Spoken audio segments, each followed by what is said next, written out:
Sepanjang tahun 2023, Polres Aceh Barat Daya ungkap sebanyak 37 kasus penyalahgunaan ganja dan sabu. Kasus ini menjadi kasus paling banyak sepanjang 2023 dan meningkat 11% dari tahun 2022. Kepolisian Daerah Aceh Resor Aceh Barat Daya tangani sebanyak 160 kasus di tahun 2023. Angka kejahatan ini menurun dari tahun 2022 yakni 165 kasus. Dalam konferensi pers di Aula Mapolres Aceh Barat Daya Jumat kemarin, Kapolres menguraikan dari 160 kasus itu, kasus narkoba paling banyak. Polres Aceh Barat Daya berhasil mengungkap 37 kasus. Hal ini mengalami peningkatan dari tahun 2022 sebanyak 34 kasus.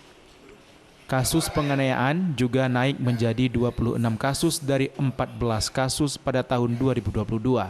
Kasus pencurian tetap sama seperti tahun 2022 yakni 22 kasus.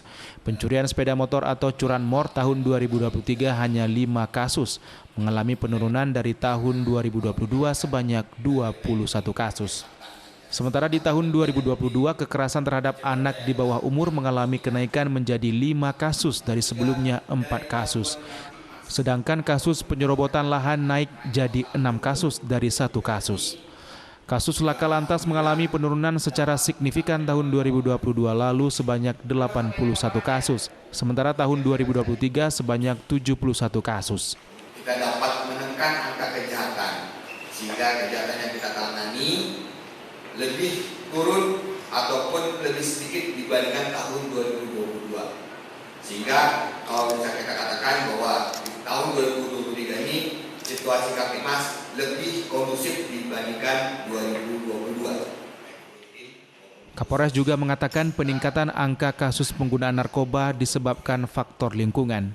Kapolres Aceh Barat Daya mengajak masyarakat untuk bekerjasama dengan Polri dalam membasmi penyalahgunaan narkoba sampai ke akar-akarnya. Dari Kabupaten Aceh Barat Daya, Erdawati, iNews melaporkan.